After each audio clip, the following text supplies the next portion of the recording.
Coloque seu coração diante de Deus, a sua mente, os seus pensamentos, aquilo que tem afligido seu coração. A Bíblia fala que nós devemos lançar sobre Ele toda a nossa ansiedade, porque é Ele quem tem cuidado de nós.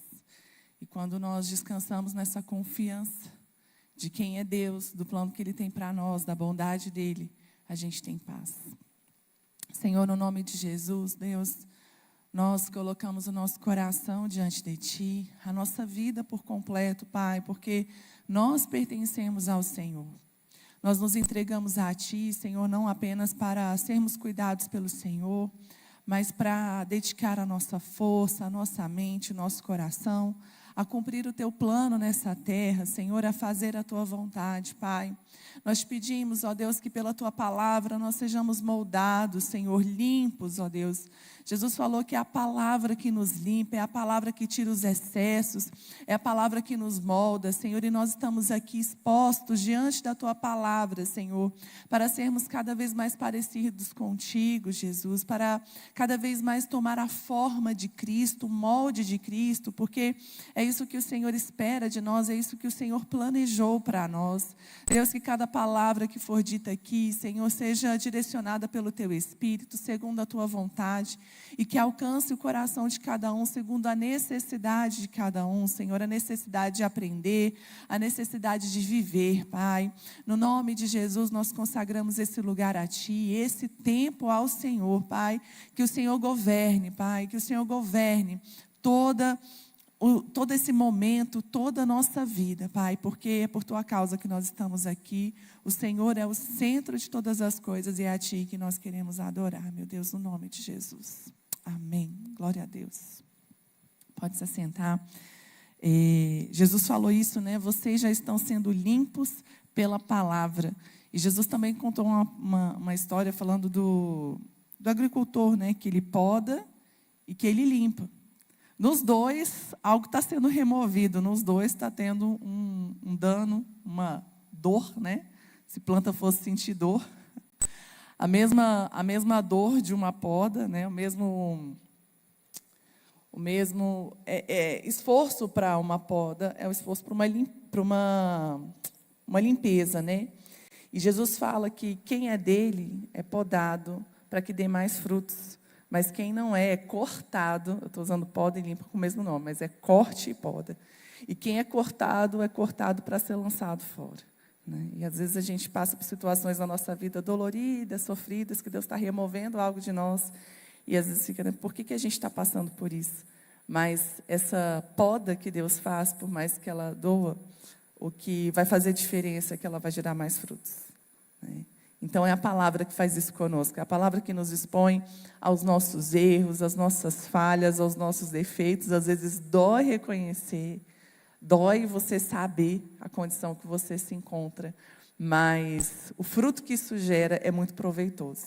Então, que a palavra continue nos moldando e nos limpando.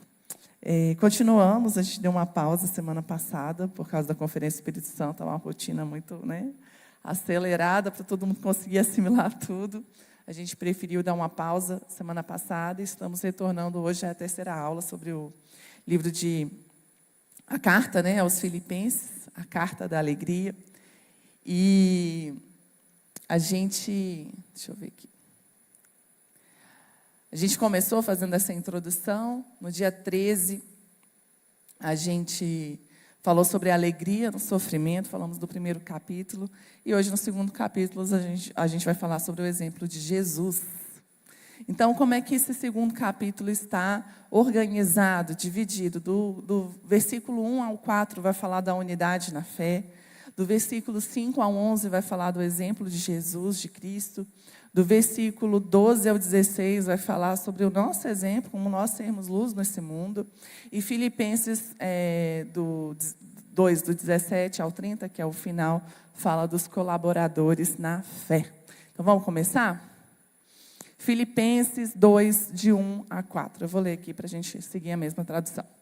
Se por estarmos em Cristo temos alguma motivação, alguma exortação de amor, alguma comunhão no Espírito, alguma profunda afeição e compaixão, Completem a minha alegria, tendo o mesmo modo de pensar, o mesmo amor, um só espírito e uma só atitude. Nada façam por ambição egoísta ou por vaidade, mas humildemente considerem os outros superiores a si mesmo. Cada um cuide não somente dos seus interesses, mas também dos interesses dos outros. Paulo começa esse momento da carta, não esse capítulo, porque não foi Paulo que dividiu o texto em capítulos, mas ele começa essa parte falando sobre algo que é muito precioso. E mais ou menos ele está falando assim, gente, se eu pudesse resumir tudo em uma palavra, se fosse algo que eu pudesse falar o mais importante, tipo de frente com Gabi, né? Uma palavra, o que Paulo falaria? Ele falaria de unidade.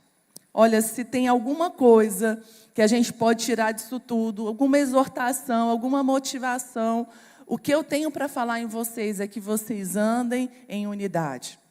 Não faça nada pensando em vocês mesmos, mas considerem o todo. E o desafio, né? A gente olha para os nossos tempos e às vezes a gente olha para a Bíblia e acha que era um mundo lindo, né? Que as pessoas eram maravilhosas, que não tinham problemas. Mas o mesmo ser humano que a gente convive hoje é o mesmo ser humano que existia naquela época. E os desafios também eram grandes. Então, imagina o que Paulo está colocando para a igreja. Eu quero que vocês andem em unidade, eu quero que vocês tenham o mesmo pensamento. O nível do desafio que é isso. E a gente precisa entender o que significa essa unidade.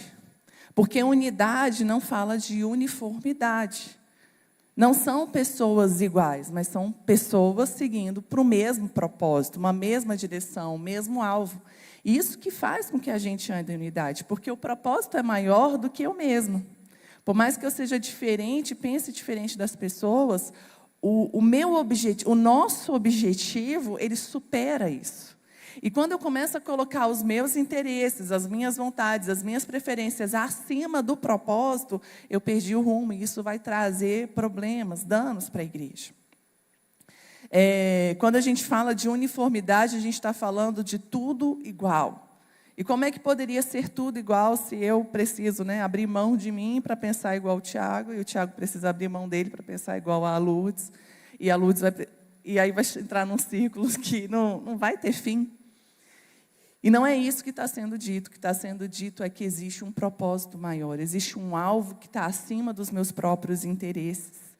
Mais para frente ele vai falar, olha, tem gente que tem pregado o evangelho considerando a si mesmo, não vai dar certo. Porque existe um alvo que é maior. E se cada um seguir o seu próprio coração, a gente não vai chegar num fim proveitoso. Então, Deus fez cada pessoa de maneira única e Ele não espera que nós sejamos iguais. Ele colocou dons, chamados, propósitos específicos na vida de cada pessoa. E não é o plano que todo mundo viva dentro da mesma caixinha. Porque nessa multiplicidade de dons, de chamados, de propósitos, de habilidades, de temperamentos, que o corpo se completa. Por que nós somos comparados com o corpo? Porque o corpo tem vários membros e cada membro tem uma função específica. E se todo mundo quiser ser pé, não tem corpo. Se todo mundo quiser ser mão, não tem corpo. Então, Deus colocou cada membro num lugar específico, os visíveis e os que não são visíveis. E todos têm uma função fundamental. Então, o propósito de Deus não é que todos sejam iguais, mas que todos sigam em direção a um único propósito. As habilidades, aptidões, interesses, capacidades de cada um são diferentes. E a importância da gente saber a nossa identidade, você que, de repente, não estava aqui, a gente fez já um estudo sobre propósito, sobre chamado. Qual é o meu propósito? O nome está lá na playlist do YouTube. E é muito importante você entender onde que Deus te colocou, por que Deus te criou assim, o que são as coisas que você tem que remover da sua vida, e o que são as coisas que fazem parte do seu temperamento, de quem você é para alcançar a missão que Deus te deu. Porque senão você vive num lugar de ficar tentando alcançar algo que não é para você. De ficar olhando para alguém que tem algo que você gostaria de ter, mas que não condiz com o seu propósito. E você fica girando em torno de uma insatisfação que vai te distanciar daquilo que Deus tem para você. Então, a nossa busca tem que ser: Deus, o que o Senhor espera de mim? Tem gente que foi criado mais falante, tem gente que foi criado mais quietinho, e dentro dessa individualidade, Deus trabalha e Deus usa para revelar a glória dele. Uniformizar é padronizar. Então, você coloca uma caixa e vocês todos precisam entrar dentro desse padrão, dentro dessa caixa. Se fugir dessa forma, não funciona. E a Bíblia é mais que clara de provar que Deus ama quebrar esses padrões. Ama quebrar esses preconceitos. Quantas pessoas improváveis a gente vê na Bíblia? Quantas pessoas que não tinham capacidade nenhuma de alcançar reinos, posições que Deus fez, né? Deus pega o órfão, Deus pega a viúva, Deus pega o filho esquecido e coloca na posição, porque nós não podemos ficar presos a esses padrões. A gente, como ser humano, quer o tempo todo sondar a mente de Deus, né? E a gente quer ter controle sobre as situações. A coisa mais sacrificante para nós é não ter o controle, é o depender, né? Que foi o que nos tirou do centro da vontade de Deus, foi a independência. Então, é muito difícil para nós depender, é muito difícil para nós não saber como vai ser. Assim, Deus, tem um manual?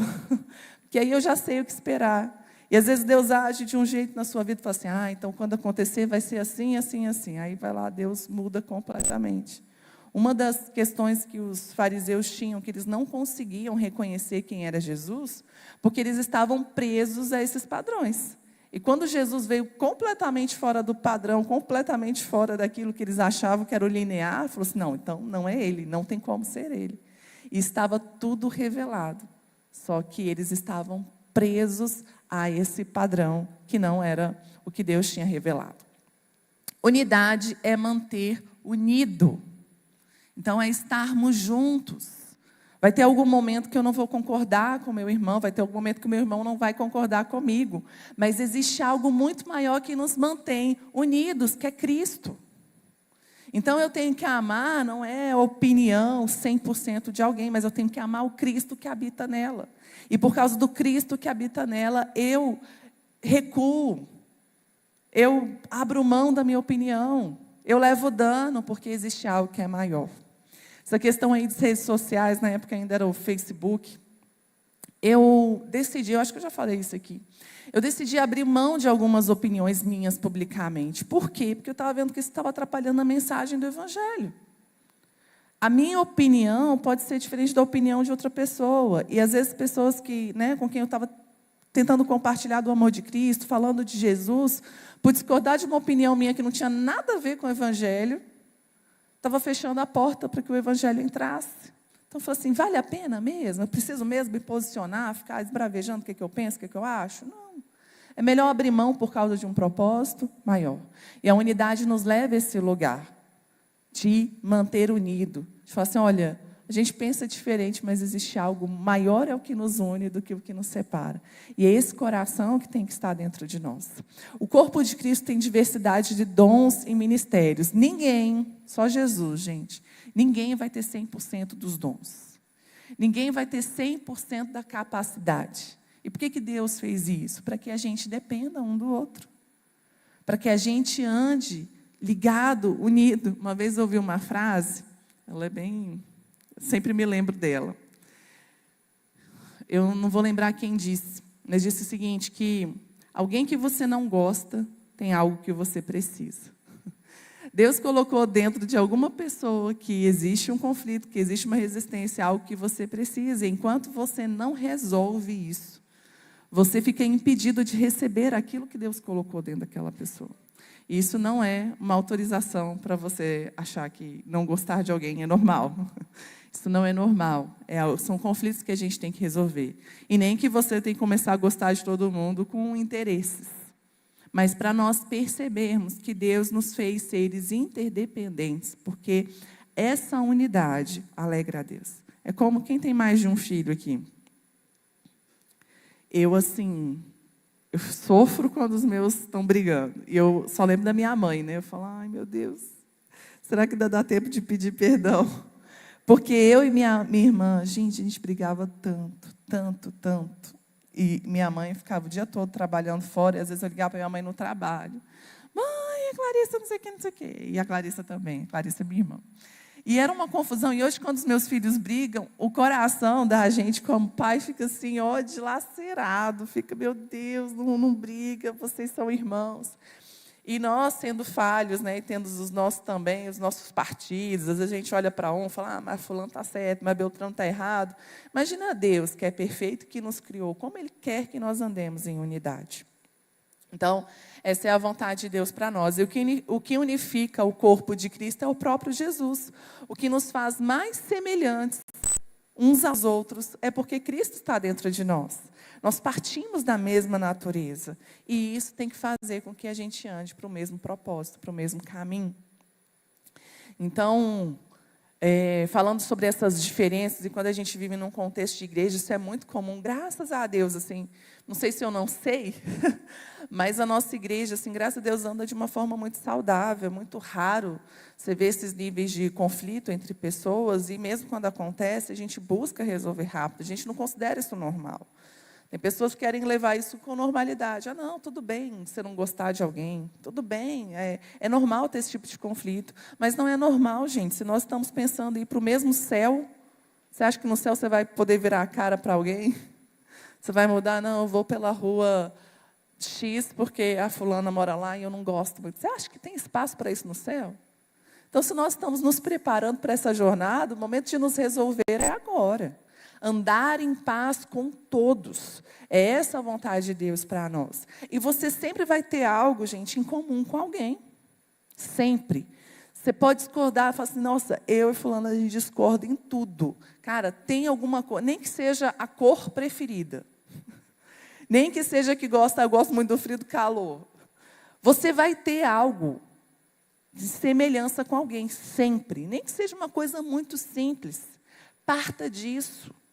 Às vezes a gente quer partir os nossos relacionamentos, quer começar, né, os nossos relacionamentos daquelas coisas que são mais intensas em nós e que são mais polêmicas. Não vai dar certo.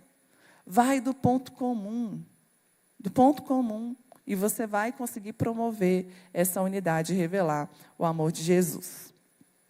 Então, continuando falando de unidade, lá em João, no capítulo 17, ele vai trazer a oração de Jesus antes da crucificação, né? Antes dele ser entregue. E ali, enquanto Jesus ora em sofrimento já, ele ora muito por nós. E algo que a gente vai ver em todo esse capítulo, que Jesus vai repetir diversas vezes, é ele falando sobre a unidade. No versículo 11, ele fala... Pai Santo, protege-os em teu nome, o nome que me deste, para que sejam um, assim como nós somos um. No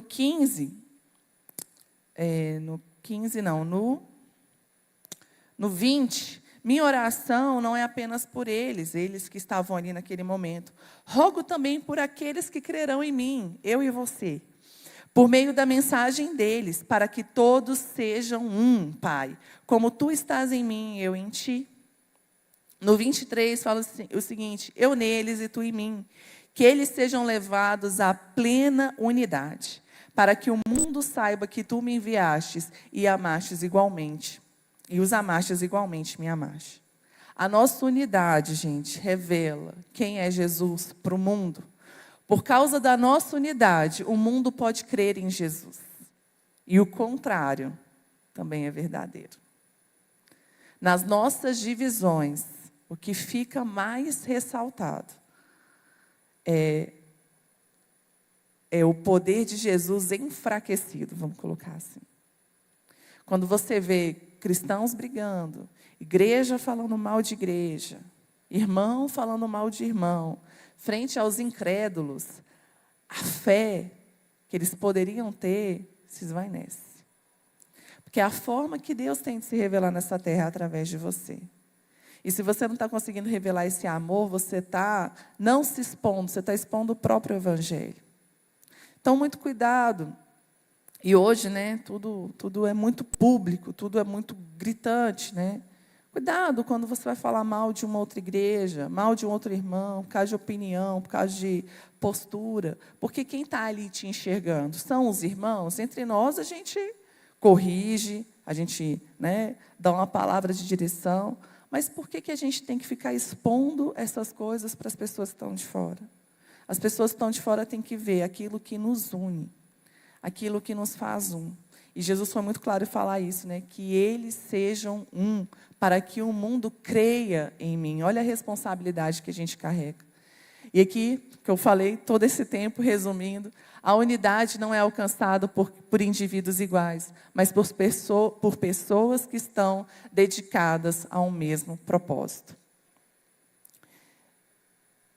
E tem um ditado muito comum, tentei buscar o autor dessa frase, mas por imprecisão eu não vou citar.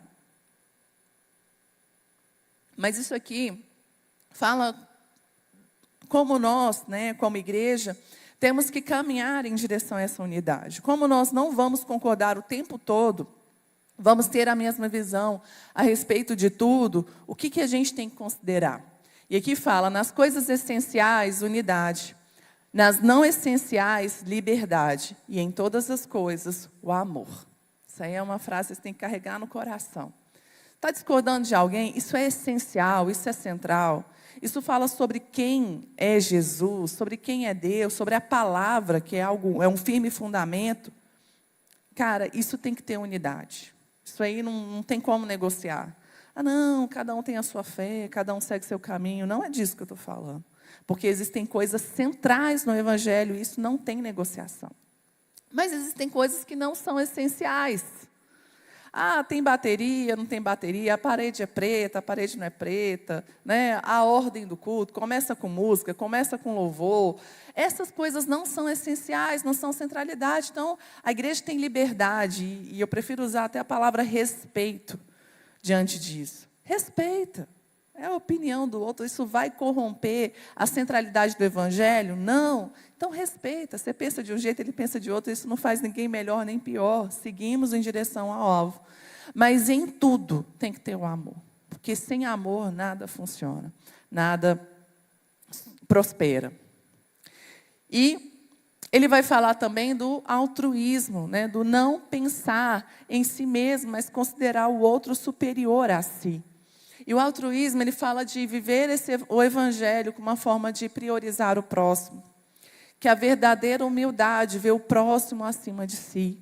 A gente vê o tempo todo no exemplo de Jesus, ele não buscando vanglória, ele não buscando esse lugar de maior importância, mas ele se colocando como servo. E ele fala assim, olha, se eu, que eu sou mestre, sou senhor, vocês reconhecem isso, eu como um líder de vocês, eu estou assumindo essa posição mais baixa de servo. Na última ceia, Jesus fez, né? Teve a atitude que ninguém queria ter. Era do empregado mais humilhado, era lá para lavar os pés dos visitantes. E naquela casa não tinha nenhum empregado nessa função. Ninguém fez isso, todo mundo fingiu que não viu. E Jesus foi lá e deu o exemplo. Pegou a bacia, pegou a toalha. E essa mensagem ela é tão forte que o próprio Pedro fala assim, não, Senhor, de jeito nenhum. Você não vai me lavar os pés. Mas Jesus estava dando um exemplo. Ele falou assim, olha, se eu estou nessa posição, fiz isso, quanto mais vocês. Então, é colocar os interesses do outro acima do seu, pensar no outro acima de você. O oposto do altruísmo é o egoísmo. A gente vai falar de ambição egoísta. O texto falou de ambição egoísta. O egoísta, ele pensa só em si. O Tiago até falou dessa lógica do mundo, o ditado farinha pouca, meu pirão primeiro, deixa eu me garantir. Se eu não pensar em mim, quem vai pensar? Se você não pensar em você, meu irmão, quem vai pensar em você é Deus. Isso é muito melhor do que você estar pensando em você mesmo. Muito melhor. Então, essa confiança de que quando você está fazendo a vontade de Deus, Ele está cuidando de você, faz com que você ande nesse lugar, que você não acha que está sendo prejudicado, que você não acha que você está sendo mais esperto, e isso é bom. Mas quando você está servindo pessoas, que é o maior patrimônio que Deus tem nessa terra, Deus está vendo e Ele quem te recompensa. A lógica do reino é que é melhor ter prejuízo do que brigar. Em 1 Coríntios 6, nessa parte aí do capítulo, vai falar sobre questões que estavam vivendo conflito na igreja de Coríntios. E a igreja estava levando essas questões para fora, essas questões para os tribunais. Ele falou assim, que exemplo vocês estão dando se nem vocês conseguem se resolver?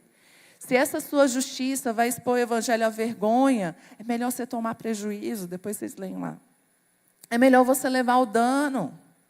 Jesus falou, né, tantas vezes, falou assim, olha, se alguém quiser te obrigar a dar a capa, dá a túnica também, ou é o contrário? A túnica, a capa, eu estou trocando agora. Mas o que essencialmente está falando? Se está te exigindo alguma coisa, faz o seguinte, não faz por obrigação, não. Fala assim, ó, eu estou te dando, não é porque você está me obrigando, eu quero dar e estou dando além do que você está pedindo. Se te obrigarem a andar 1 milha, vai 2. O que isso está falando? Os soldados romanos, eles tinham, né, o poder de, se eles vissem algum cidadão andando na rua e tivesse que executar alguma função, eles tinham, né, o poder de obrigar essa pessoa a andar até 1 milha. E aí Jesus vira para ele e fala assim, olha, se você for obrigado a fazer, faz porque você quer. Como ele fez, né? Ninguém tira a minha vida, eu mesmo estou dando. E é esse exemplo que ele espera de nós. Então, pega aquilo que você é obrigado a fazer, aquilo que você está à sua frente, e torna isso numa oportunidade de servir, e faça com prazer. Porque quando você está fazendo assim, você está revelando Jesus através da sua vida. Então, é o colocar o outro acima de você. Reconhecer a graça que você recebeu te dá condições de oferecer mais graça aos outros. Quando você sabe que você por si mesmo não seria capaz, não seria suficiente, e você começa a olhar para aquilo que você recebeu, você fala assim, gente, essa pessoa também não merece, mas eu também não mereci. Então, é o que eu devo dar. O que eu recebi de graça, eu devo dar de graça. Jesus conta uma passagem de um homem que devia uma quantia impagável.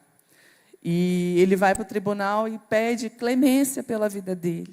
E o juiz fala assim, não, tudo bem, eu vou te perdoar. Essa dívida, né, você ia ter que ficar o resto da sua vida, sua família, todos escravos. Eu te perdoo. E ele sai do tribunal feliz e logo na porta ele encontra com alguém que estava devendo uma quantia mínima diante do que ele devia. E ele pega essa pessoa pelo pescoço e fala assim, me paga o que você me deve, me paga o que você me deve. O juiz fica sabendo disso, fala, traz ele de volta e condena aquele homem. Jesus estava ensinando sobre perdão. Fala assim, se você recebeu um perdão de algo que você não poderia pagar, por que você não perdoa alguém que tem um pecado, uma dívida muito menor do que a que você foi perdoado? Quando a gente entende aquilo que a gente recebeu de Deus, de verdade, a gente consegue conduzir as outras pessoas a esse lugar. Pensar nos outros antes de mim me torna mais parecido com Jesus, porque foi isso que Jesus fez. Lá em Romanos 15, fala assim, ó, nós que somos fortes, devemos suportar as fraquezas dos fracos e não agradar a nós mesmos. Cada um de nós deve agradar ao seu próximo para o bem dele, a fim de edificá-lo. Pois também Cristo não agradou a si próprio. E o texto vai discorrer falando tantas vezes que Cristo renunciou a si mesmo para pensar em nós. A ambição egoísta produz todo tipo de pecado. No início do versículo fala da ambição egoísta, e lá em Tiago 3,16 ele fala, porque onde há inveja e ambição egoísta, há toda sorte de pecados. E qual é a chave para a alegria diante, né, da unidade? Como andar em unidade? Como buscar esse lugar que traz plena satisfação? A gente aprende que a gente tem que ter o mesmo propósito, o mesmo pensamento, o mesmo sentimento. E daí, Paulo vai começar a falar qual é esse sentimento que vai nos unir, que vai nos levar a esse lugar comum. Qual é essa atitude? Tem traduções que falam, seja o vosso pensamento, o vosso sentimento, e que seja a vossa atitude a mesma de Cristo Jesus, que embora sendo Deus, não considerou que ser igual a Deus era algo a que devia se apegar, mas esvaziou-se a si mesmo, vindo a ser servo, tornando-se semelhante aos homens, e sendo encontrado em forma humana, humilhou-se a si mesmo e foi obediente até a morte, e morte de cruz. Por isso Deus o exaltou à mais alta posição, e lhe deu o nome que está acima de todo nome, para que ao nome de Jesus se dobre todo o joelho no céu e na terra e debaixo da terra, e toda língua confesse que Jesus Cristo é o Senhor, para a glória de Deus Pai. O que Jesus fez? Ele deixou de ser Deus para vir à terra? Não. Ele abriu mão da divindade e do poder que ele tinha para vir a essa terra. Se esvaziou para cumprir o plano de Deus. Então, esse esvaziou-se a si mesmo é uma palavra que chama kenosis. Esse trecho de Filipenses, ele é um poema, é um hino, que desde os tempos antigos a igreja professa e que tem que estar no nosso coração. Inclusive, foi o que a gente passou como atividade para nós decorarmos, né? E o decorar não é para a gente viver um ritual, mas é para a gente ter essa verdade dentro do nosso coração. Que nosso se chama autoesvaziamento sem perder a identidade. Jesus continuou sendo um com Deus, mas ele não usou desse poder, dessas prerrogativas para viver nessa terra. Aqui nessa terra ele viveu como eu e você. Jesus se esvaziou temporariamente dos seus poderes e privilégios, porém, ele nunca deixou de ser Deus. Os milagres eles eram operados pelo poder do Espírito Santo em Jesus. Isso aqui é um ponto de muita atenção que nós temos que ter, porque muitas vezes nós olhamos para Jesus como um exemplo que não é possível de ser atingido. E fala de ser como Jesus, imitadores de Cristo. Pessoal, mas era Jesus. Olha, porque Jesus perdoou aqueles que estavam batendo nele. Mas era Jesus. Mas Jesus olhou com compaixão. Mas era... Não, gente. Jesus veio em forma humana. E o que fez de Jesus ser quem ele é... Obrigada, Léo. É que ele era plenamente cheio do Espírito Santo. E esse mesmo Espírito Santo está em você, está em nós. O que a gente tem que fazer é buscar aumentar essa porção, porque quanto maior essa porção, mais a gente vai andar no poder de Jesus, e não só no poder dele. Parece pretensão dizer isso, mas quem disse isso foi o próprio Jesus, que vocês não vão fazer só as obras que eu faço, mas ainda maiores farão. Um poder plenamente liberado sobre todas as pessoas que creem no seu nome.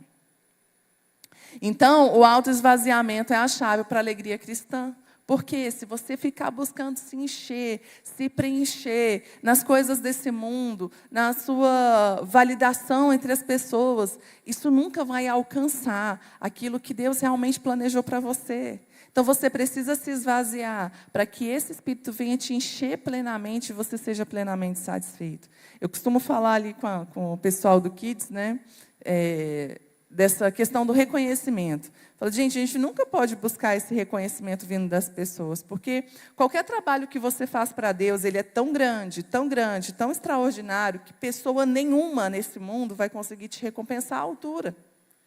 E, às vezes, quando a gente fica trabalhando, buscando esse nível de reconhecimento, buscando esse nível de preenchimento, a gente sempre vai estar insatisfeito. A gente sempre vai achar que a gente não foi reconhecido da maneira certa. E você está certo. Você nunca vai ser reconhecido da maneira certa por pessoas, porque elas não são capazes de te dar recompensa que só Deus pode te dar. E aqui a gente vai falar de orgulho também, que quando fala que Jesus se humilhou, está falando que ele abriu mão desse orgulho que faz parte da natureza humana.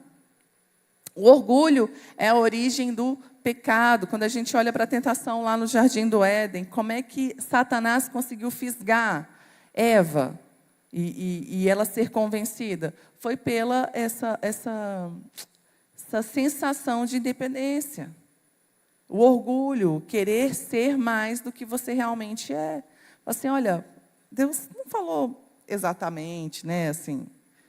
Ele sabe que o dia que você comer desse fruto, você vai ser igual a ele. Você não vai precisar mais depender dele. E quando a gente vai lá para o deserto, na tentação de Jesus, a mesma estratégia Satanás está querendo usar. Ele fala assim, Jesus, você é Deus. Se você é mesmo filho de Deus, você não está com fome? Você não tem poder? Então manda essas pedras aqui se transformar em pão e resolve todos os seus problemas. E é nessa hora que a gente vê que Jesus poderia ter feito isso? Poderia, mas ele abriu mão dessa divindade para depender de Deus. E dessa autossuficiência. Ele poderia ter transformado as pedras em pão. Fala que foi ao fim de 40 dias, o jejum já estava ali no final, né? Não tinha, assim, não ia ter uma quebra de jejum. Mas não era ele que ia produzir de si mesmo os seus recursos. Mas isso vinha de Deus. Tanto que quando ele vence as tentações, os anjos vêm e o servem.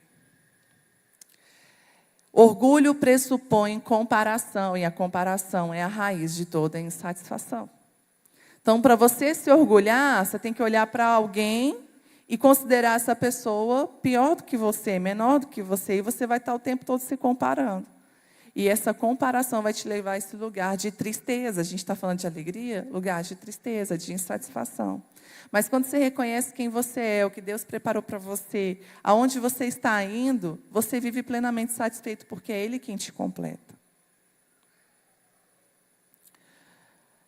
Tem um livro que eu quero recomendar, o meu está emprestado, senão eu tinha trazido. É um livro, gente, muito fininho, mas muito precioso, do Timothy Keller. Fala sobre ego. Gente, fugiu o nome. Ego Transformado, o nome do livro.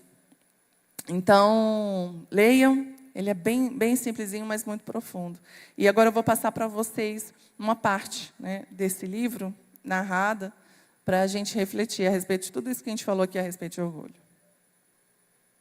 Assim, em primeiro lugar, o ego é vazio. Em segundo lugar, porque se assemelha a um estômago dilatado, ele dói. E em terceiro lugar, o ego é incrivelmente atarefado, ou seja, faz de tudo para ser notado. Vive ocupado tentando preencher o vazio e é incansável, sobretudo, em duas tarefas: a comparação e a vanglória. Notamos as duas em 1 Coríntios. Observe que a frase não termina com a palavra orgulho. Paulo não diz: nenhum de vós se enche de orgulho, de ponto final. Não, ele diz: nenhum de vós se enche de orgulho em favor de um contra o outro. Essa é a própria essência do que significa ter um ego humano normal. Na tentativa de preencher o vazio e lidar com seu desconforto, o ego vive se comparando com outras pessoas. E faz isso o tempo todo. No livro O Cristianismo Puro e Simples, C.S. Lewis escreveu um capítulo notável sobre o orgulho. Nele, Lewis ressalta que o orgulho é competitivo por definição. Competitividade é o que se acha no âmago do orgulho. O orgulho não se satisfaz em ter uma coisa, mas em tê-la em quantidade maior do que os outros. Dizemos que as pessoas se orgulham de ser ricas, espertas ou bonitas, mas isso não é verdade. Elas têm orgulho de serem mais ricas, mais espertas ou mais bonitas que os outros. Se todos fossem igualmente ricos ou inteligentes ou bonitos, não existiria motivo de orgulho. Em outras palavras, temos orgulho apenas de ser mais bem-sucedidos, mais inteligentes ou mais bonitos do que os outros. E quando encontramos alguém mais bem-sucedido, mais inteligente e mais bonito do que nós, o que tínhamos perde a graça. Isso acontece porque não tínhamos alegria verdadeira nessas coisas. Tínhamos apenas orgulho delas. Como Lewis afirma, o orgulho é o prazer de ter mais do que os outros. Orgulho é o prazer de se sentir melhor do que os outros. A cobiça sexual pode levar um homem a se deitar com uma linda mulher, e ele o faz porque a deseja. O orgulho leva um homem a se deitar com uma linda mulher somente com o intuito de provar que é capaz, mais capaz do que os outros. O orgulho destrói sua capacidade de ter prazer verdadeiro com uma mulher. É isso que o ego faz o tempo inteiro. Trabalhamos em coisas de que não gostamos, fazemos dietas que detestamos, realizamos todo tipo de coisas não pelo prazer de realizá-las, mas apenas para construir um currículo que impressione. Quando nos comparamos com os outros e tentamos nos sobressair, estamos nos vangloriando. Com isso, tentamos ser os melhores e desenvolver um currículo que aumente nossa autoestima. Uma vez que estamos desesperados por compensar nosso sentimento de impotência e vazio, o ego vive ocupado, ocupadíssimo, o tempo inteiro.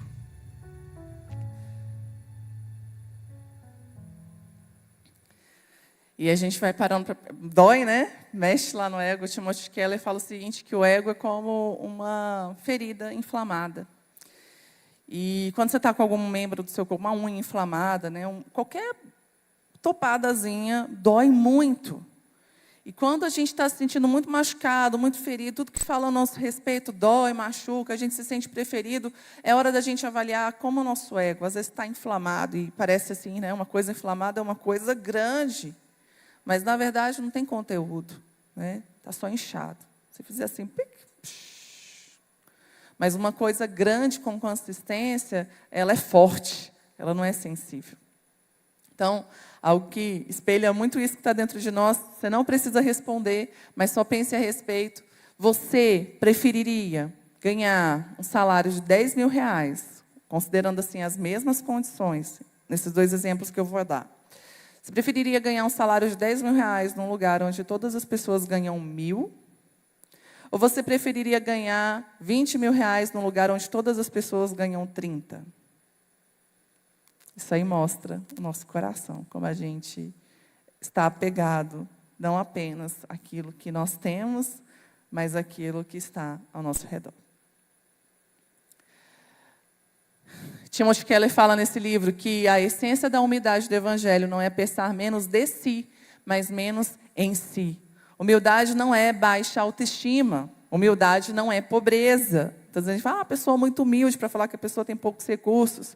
Isso não é humildade. Humildade é a pessoa que não está se colocando na centralidade da sua vida, mas considerando o outro acima disso. E o exemplo de um discípulo de Jesus, como é que é? Assim, meus amados irmãos, como vocês sempre obedeceram na minha presença, porém muito mais agora na minha ausência, desenvolvam a salvação com temor e tremor. Porque Deus é quem efetua em vocês tanto querer como realizar, segundo a sua boa vontade. Façam tudo sem murmuração nem discussões, para que sejam irrepreensíveis e puros, filhos de Deus, inculpáveis no meio de uma geração pervertida e corrupta, na qual vocês brilham como os luzeiros do mundo, preservando a palavra da vida. Assim, no dia de Cristo, poderei me gloriar de que não corri em vão e nem me esforcei inutilmente. Paulo vai falar aqui sobre o desenvolvimento da salvação, que é um lugar que nós estamos prosseguindo. Nós fomos salvos quando reconhecemos Jesus como nosso Senhor. Nós estamos sendo salvos nessa jornada e seremos plenamente salvos no dia que Jesus vier nos buscar. E desenvolver essa salvação é como? É você se aprofundar, você ter maturidade e responsabilidade. Está nas suas mãos, você precisa prosseguir. Existe algo que Deus fez por você e existe algo que você precisa corresponder a isso. Então, a obediência sincera, ela é feita independente de quem está te olhando. Ele fala assim, vocês obedeceram na minha presença, mas agora muito mais na minha ausência. Porque não tem a ver com aquilo que eles estavam fazendo por Paulo, mas com aquilo que eles estavam fazendo para Deus. E Deus vê todas as coisas. Nós costumamos falar que caráter é aquilo que você é quando ninguém está te olhando. Porque você sabe que Deus está vendo. É aquilo que José fez quando estava só ele e a mulher dele. Ele falou, jamais eu poderia cometer um pecado desse contra o meu Senhor. E principalmente contra o meu Deus. Porque Deus está em todos os lugares. E quando nós absorvemos o princípio, é quem nós nos tornamos. E não apenas o que a gente quer parecer aos outros. A salvação, ela é desenvolvida de uma forma intencional. Ela não vai acontecendo. Não é igual crescer. Tem uma coisa que é crescimento, tem uma coisa que é maturidade. A gente vai crescer, vai envelhecer com o passar dos anos. Mas maturidade, ela é desenvolvida por meio das suas experiências, mas principalmente por meio da sua obediência.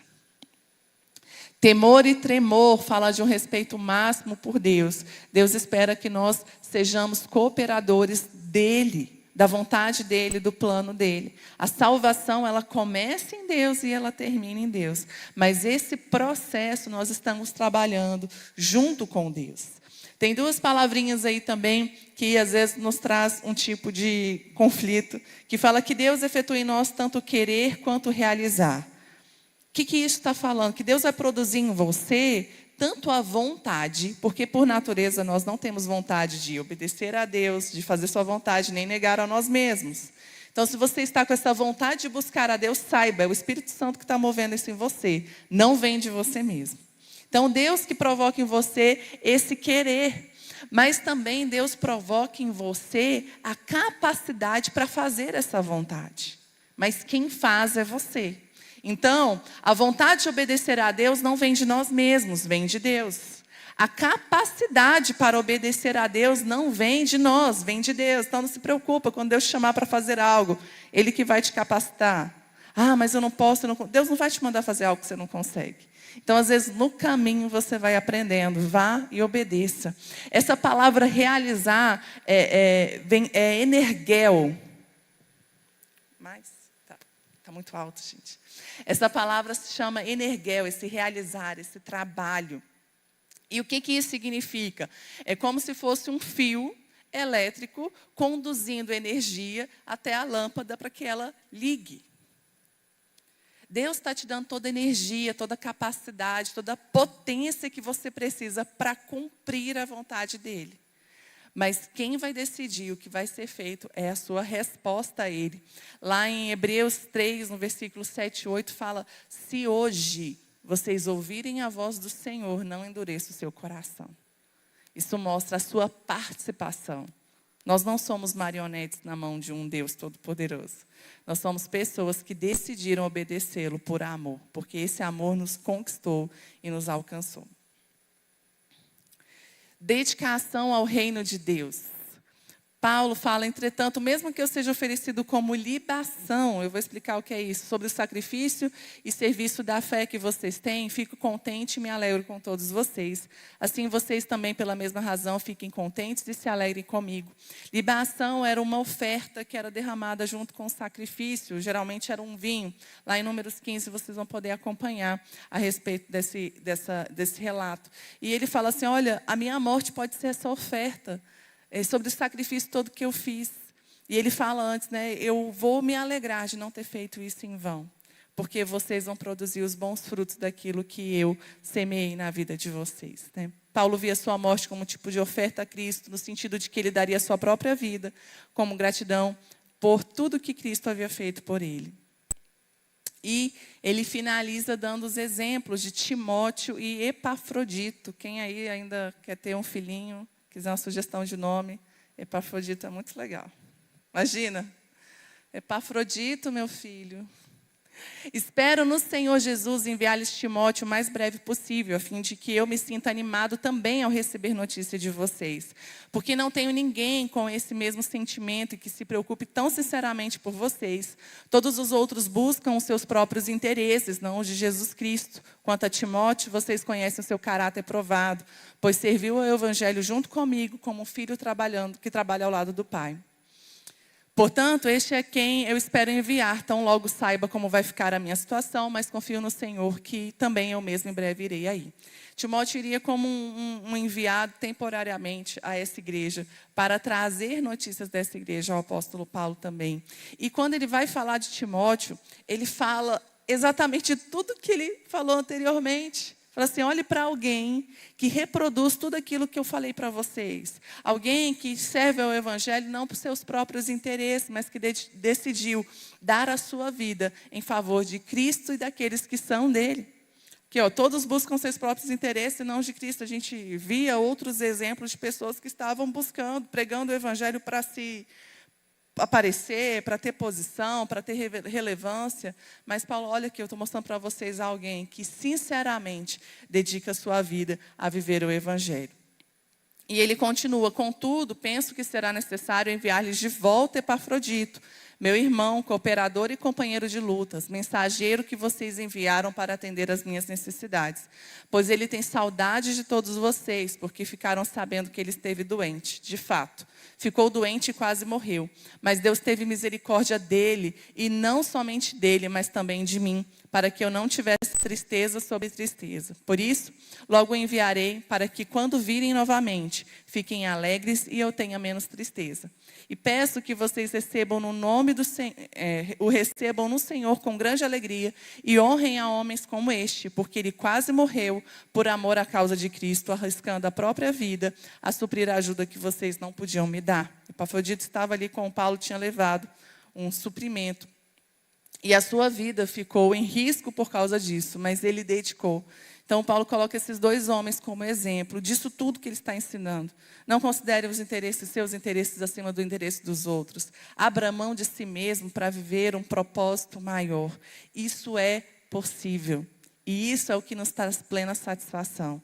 Você nunca vai conseguir preencher o vazio que existe dentro do seu coração. Mas quando você se dispõe, se abre mão disso, para que Deus te preencha, você vai ser plenamente satisfeito. A sua segurança, a sua alegria estão em Deus. E Ele faz todas as coisas de forma perfeita. Confie, obedeça. E Ele vai te conduzir a esse lugar de plena satisfação e alegria. Amém? No final, a gente sempre dá uma acelerada. A gente vai conversando e vai olhando para o relógio. Mas é exatamente essa mensagem que a gente quer deixar aqui. O mundo fala para você se garantir, para você buscar o seu espaço, para você se provar. Mas o Evangelho está mostrando que quem faz isso por você é Deus. Quem te coloca nos lugares que você precisa estar é Deus. Você pode se envolver em muitas confusões, tentando buscar o melhor espaço, o melhor lugar. Mas quando você abre mão de tudo aquilo que você pensa, para viver uma vontade plena de Deus, Ele te coloca nos melhores lugares, Ele te exalta na posição que Ele tem para você.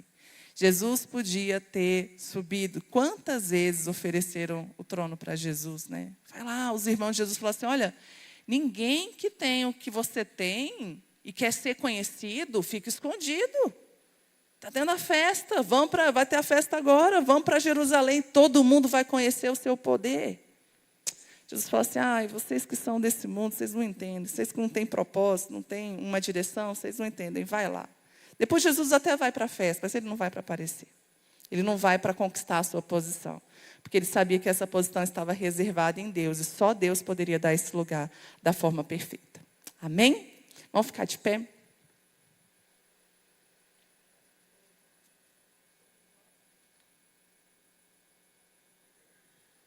Temos o nosso dever de casa para a semana que vem. Avançando aí no livro de Filipenses, nós vamos ler Filipenses capítulo 3. E vocês veem, né, como a gente tem estudado, gente, teria tanta coisa, a gente poderia ficar um mês tratando de meio capítulo. De tantas coisas que a gente poderia abordar, tantas coisas aqui que a gente não teve tempo suficiente para falar. Mas quando você for ler a Bíblia, não leia a Bíblia para marcar ok no seu calendário de leitura bíblica, mas para você entender, para você saber por que essa palavra está aqui, por que está nessa ordem, o que Jesus queria dizer. Então, quando você for ler agora Filipenses capítulo 3, vai marcando, faz seta para lá, seta para cá, tem dúvida, pode trazer para a gente, manda lá no nosso Instagram. Se você ainda não segue a página no Instagram da EBD Lagoinha Capital, lá nós colocamos caixinhas de perguntas, estamos respondendo. Então, o que você precisar, se utilize, porque é a nossa função desenvolver a nossa salvação. E vamos memorizar Filipenses 3, do 12 ao 14. Vamos ler junto aqui? Já para...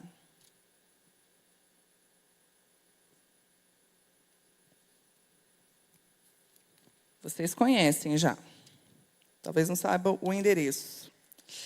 Diz assim, não que eu já tenha obtido tudo isso, tenha sido aperfeiçoado, mas prossigo para alcançá-lo, pois por isso também fui alcançado por Cristo Jesus. Irmãos, não penso que eu mesmo tenha alcançado, mas uma coisa faço. Esquecendo-me das coisas que ficaram para trás, avanço para as que estão adiante de mim, prossigo para o alvo, a fim de ganhar o prêmio do chamado celestial de Deus em Cristo Jesus.